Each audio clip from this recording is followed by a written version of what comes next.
Feliz Día de Acción de Gracias. Rellenos, arándanos, pavos. ¿Perdonamos al pavo? ¿No lo perdonamos? ¿Dónde está? Yo tengo uno. Es que me encanta el pavo. ¿Stacy? Se me había ocurrido ponerte delante de la Casa Blanca. Adelante de eso yo. Y que perdonáramos al pavo en pleno programa. No sé cómo quedaría. La casquería es muy importante en cualquier receta de Acción de Gracias. Eso por no hablar de las castañas para el relleno. Y sobre todo de las alcaparras, que no se utilizan mucho, pero que, créeme, le dan un aroma que hará las delicias de los invitados. No sabrán muy bien qué es lo que lleva, pero seguro que entablan una interesante conversación al aroma de las alcaparras y las castañas. Pues ya que el día de hoy vamos a pasarlo en realidad comiendo pavo con la familia, se me ha ocurrido hacer un programa especial sobre cosas que tenemos que agradecer. Porque yo creo que tras 8 o 9 años de Kaiser Report, es importante darle las gracias a nuestra audiencia. Y también al hecho de haber podido abordar ciertos temas en este tiempo, porque en una situación como la actual, a lo mejor el futuro ya no es tan brillante como el pasado. El primer día de Acción de Gracias se celebró en una época de buena relación entre colonos e indios, aunque al final la cosa se volvió en contra de estos últimos. Y ahora yo creo que nos encontramos en una situación similar, porque cabe la posibilidad de que un día nuestro programa deje de emitirse, igual que el resto de contenidos de la cadena, para el público estadounidense.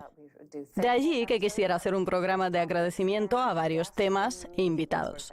Yo le doy las gracias a John Matonis, que si recuerdas fue uno de los primeros invitados de Kaiser Report que nos habló del Bitcoin, cuando solo costaba $3.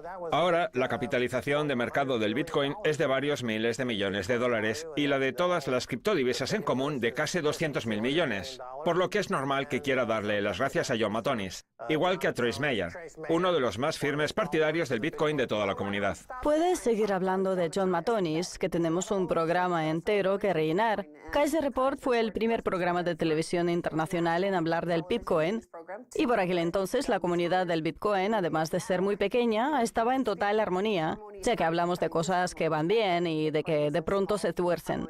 Aunque, eso sí, había hackeos y robos todos los días. Cerraban un montón de webs, se hacían todo tipo de experimentos disparatados, etc. El caso es que John Matonis nos habló por primera vez del Bitcoin a principios del 2011, dando lugar a un montón de capítulos más sobre el tema. Hemos hablado con Amir Taaki, con Trace Mayer, aunque él vino mucho después, con Roger Ver, con toda esa gente, Con Tony Gallipi. Todos ellos partidarios precoces del Bitcoin. Y además se nos dio libertad para hablar del tema, a pesar de que cuando empezaron a hacerse eco de ello 1 año y medio o 2 después, los medios dominantes no dejaban de decir que el Bitcoin era malo, que solo se utilizaba para el tráfico de drogas o el blanqueo de dinero, etc. Se nos dio libertad para explorar y hacernos eco de esta nueva tecnología. Yo ya me di cuenta en su momento de que se trataba de una nueva clase de activos, en la que cualquiera que intentara aplicar los principios económicos estándar acabaría fracasando, precisamente por su carácter innovador. Llevábamos cientos de años sin asistir al nacimiento de una nueva clase de activos y lo cierto es que al Bitcoin no se le pueden aplicar los principios ni del keynesianismo, ni del ultraliberalismo, ni de la Escuela de Economía Austriaca. Es una nueva clase de activos y como tal sus normas también son nuevas. Ahora atrae a todos aquellos que buscan una fuente de almacenamiento de valor, haciendo que el oro haya caído en el olvido hasta el punto de que los que antes compraban oro ahora invierten en el Bitcoin. Y tiene toda la pinta de que en algún momento la capitalización de mercado del Bitcoin alcanzará el billón de dólares, cosa que, una vez más, ya vaticinamos en este programa. Bueno, no se puede hablar de Acción de Gracias sin hacer mención a los indios de Estados Unidos. Nosotros hemos tenido la oportunidad de viajar por todo el país para intentar entender el porqué del fenómeno Trump, que fue investido presidente en enero de este año, dando lugar a un auténtico caos en el ámbito de los medios de comunicación, al que nosotros hemos intentado aportar un poco de cordura. El caso es que durante nuestro viaje por Estados Unidos tuvimos la oportunidad de visitar la reserva de Standing Rock, que sobre todo para ti, creo que fue una revelación. Descubrir cómo viven las tribus, qué naciones soberanas existen dentro de las reservas, A ver, yo no doy las gracias por el hecho de que el oleoducto Dakota Access se haya convertido en una teoría de la conspiración impulsada por la MSNBC, pero cualquiera que visite la reserva y hable con las tribus Sioux de la zona descubrirá que tienen su propia forma de vivir, sus propios anhelos y deseos, y que por tanto no quieren que se construya ese oleoducto. La verdad es que es algo que recomiendo vivir en primera persona. Y por lo que sí que doy las gracias por haber podido estar allí in situ, conocer a los indios y hablar con ellos. La pena es que se haya convertido en una teoría de la conspiración. Nuevo México, Wyoming, Dakota del Norte, Dakota del Sur.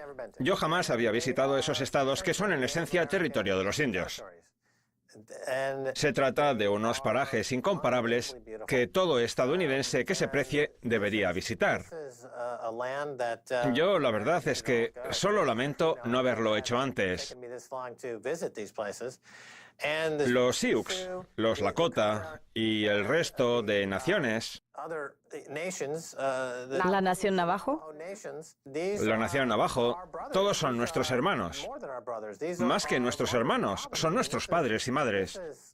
Es imposible hacerse una idea de la tragedia que han vivido esas personas mientras uno no visita una de esas reservas. Cuando te cuentan las matanzas que protagonizaron los dictadores en el siglo XX, lo que les hizo el ejército estadounidense, Los colonos. los colonos, etc. Ahí es cuando empiezas a ser consciente, aunque solo sea de forma general, de todo lo que han tenido que sufrir. Esta es la mayor mancha que tiene Estados Unidos como país, por encima incluso de la esclavitud. Y desgraciadamente, esa mancha jamás se borrará. El problema es que actualmente los medios niegan el derecho de los indios a tener sus propios anhelos y deseos, obligándoles a acatar el paso del oleoducto por su propio territorio, la reserva de Standing Rock, cuna de toro sentado, como si eso les hiciera ilusión, cuando los ciudadanos de la ciudad de Bismarck, situada en las inmediaciones, no quieren verlo ni en pintura. Mira, Stacy, todo es un problema de hipocresía. Los evangelistas estadounidenses que se pasan el día adorando a Dios y a la Biblia no hacen ni un solo comentario sobre la profanación de las tierras sagradas de los indios, en lo que constituye todo un ejercicio de doble moral.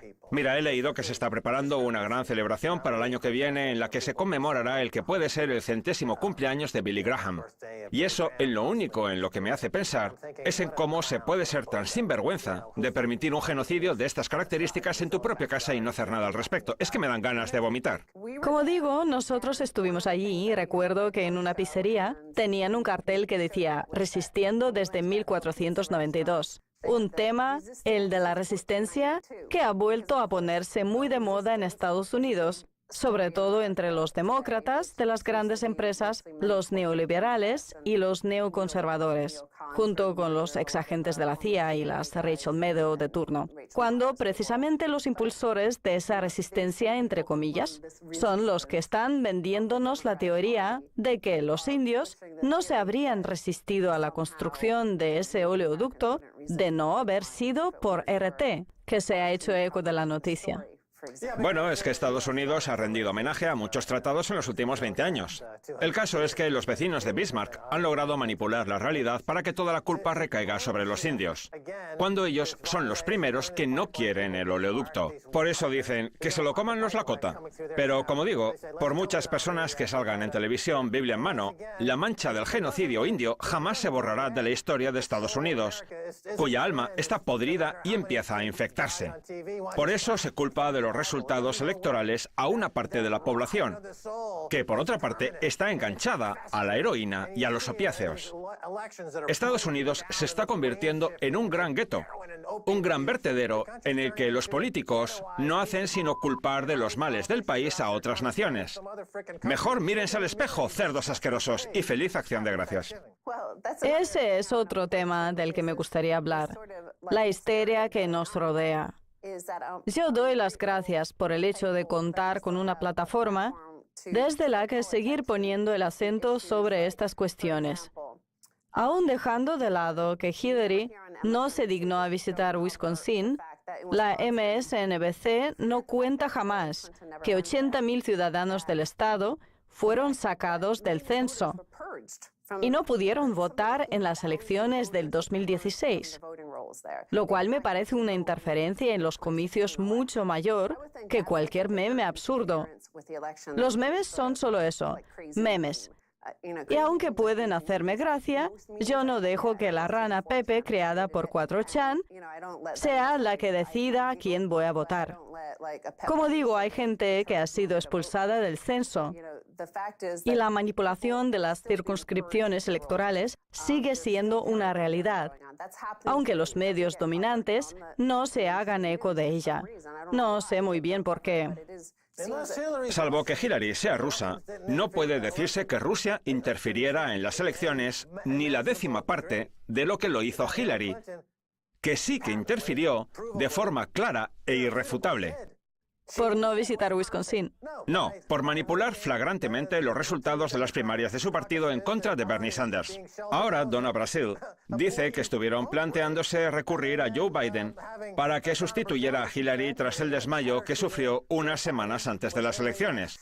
Seguramente porque está tan enganchada a los barbitúricos que no es capaz de pasar 24 horas sin dormir intentando ganarse el voto de la gente. Aunque no el de los ciudadanos de Wisconsin, porque no la votaron en las primarias. Por eso no visitó el estado. Es una insolente. Me alegro de que no sea presidenta. Hasta su forma de enfrentarse a la derrota demuestra que no es apta para presidir Estados Unidos. Antes de la pausa, me gustaría decir que, aunque Trump es un loco, un perturbado y un abusón, doy las gracias por el hecho de que los seguidores de Hillary, que quieren que Facebook, Twitter y Google vigilen de cerca o incluso silencien las voces alternativas, como es el caso de muchos de nuestros amigos invitados que están siendo desmonetizados en YouTube, no estén en el poder. Eso sí que se agradece. Sí. Y hacemos una pausa. Efectivamente. Aprovechen si quieren para tomarse un pastel de calabaza a mi salud. No se vayan.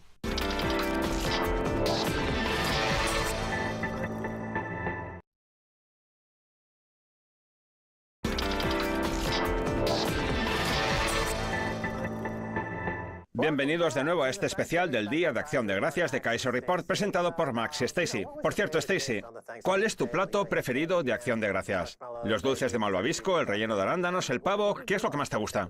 A mí lo que más me gusta es al día siguiente de Acción de Gracias comerme un sándwich de pavo con relleno y arándanos. O sea, al día siguiente, ¿verdad? Es que al día siguiente sabe mejor. No sé por qué, pero el pavo siempre sabe mejor al día siguiente. ¿Y qué pan le pones al sándwich de pavo y arándanos? Le pongo mayonesa. ¿Mayonesa a un sándwich de pavo y arándanos? Así, en principio, me parece una locura. Pero bueno, ahora que lo pienso, a lo mejor no está tan malo. El pan tiene que ser blanco o de masa fermentada. Sí. Nada de multicereales o cosas así. ¿De acuerdo? En fin, estábamos hablando de los dos extravagantes partidos que tenemos en Estados Unidos, con sus extravagantes líderes, que en las elecciones del 2016 fueron los dos candidatos con menor índice de popularidad de toda la historia, cosa que llama mucho la atención en un país de 330 millones de habitantes, con grandes innovaciones, grandes universidades, gran educación y grandes personas. Para mí sí que tiene sentido. ¿Cómo es eso? Porque la primera parte que se desarrolla del feto es el ano. Entonces, Estados Unidos tiene un gran esfínter, la Casa Blanca, que ha traído a estas dos hemorroides. A ver, estamos en Acción de Gracias, no es el tema más adecuado. Está bien. El caso es que el proceso se ha roto porque todo el talento ha ido a parar a Wall Street, mientras que las personas con un estricto sentido de la ética se dedican únicamente a dar clases de yoga en Berkeley. A ver, vamos a ser un poco más serios. Lo bueno del desastre del 2016 es que no hay mejor momento que este para que nazca un tercer partido o más. Porque lo que demuestran las encuestas es que si a día de hoy se repitieran las elecciones, después de todas esas cosas que están pasando, incluidos esos diagramas de puntos que tanto le gustan a Rachel Maddow para relacionar a unas personas con otras, los estadounidenses seguirían eligiendo a Trump por encima de Hillary. Y eso yo creo que se debe al hecho de que los jóvenes, los miembros de la generación del milenio, no votan a ninguno de los dos partidos, mientras que los mayores, que suelen inclinarse por los republicanos, siempre acuden a votar. Pero el voto de los jóvenes no se lo lleva nadie. Si los demócratas han perdido tantos escaños, es porque no dan respuesta a las necesidades de los jóvenes, que solo se ven atraídos por el discurso de gente como Bernie Sanders. No sé si los demócratas acabarán tomando ese camino, porque recaudan un montón de dinero de Wall Street, pero lo que sí que creo es que podría surgir un tercer partido, un Ross Perot de izquierdas. Pues yo tengo un mensaje de esperanza. Es algo que he observado ¿Y qué es? en los últimos 2 años y que denota cómo funciona el sistema. Estados Unidos tiene una dinámica compartida entre los derechos de los estados y el gobierno federal. Y en los últimos años hay varios estados que han legalizado la marihuana para uso terapéutico. Con independencia de lo que eso nos parezca, esa es la realidad. Son varios los estados que han tomado esa iniciativa, Sí. creando un movimiento político que está triunfando y que dentro de poco puede desembocar en una ley federal a nivel nacional que legalizaría el consumo de esta sustancia, lo que a su vez podría traer consigo una drástica disminución de los delitos violentos, como sucedió tras el levantamiento de la ley seca por la relación que existía entre el alcohol y la delincuencia organizada. Hay estudios que demuestran que el comportamiento recurrente de ciertas... ¿Crees que la van a legalizar a nivel federal? Y eso arroja esperanzas para el futuro, puesto que demuestra que los movimientos políticos pueden funcionar en el sistema actual, tal y como está repartido el poder entre el gobierno federal y los estados, una división característica del sistema político estadounidense. Es un planteamiento interesante. En Estados Unidos, defender los derechos de los estados siempre se ha considerado en las últimas décadas propio de la derecha, porque se ha asociado con la defensa de la esclavitud que hicieron en su día algunos estados. Pero si algo nos ha enseñado el viaje que hemos hecho por todo Estados Unidos, es que cada uno tiene una forma de vivir. Por ejemplo, en Wyoming, en Dakota del Norte o en Dakota del Sur, la gente tiene una mentalidad muy distinta.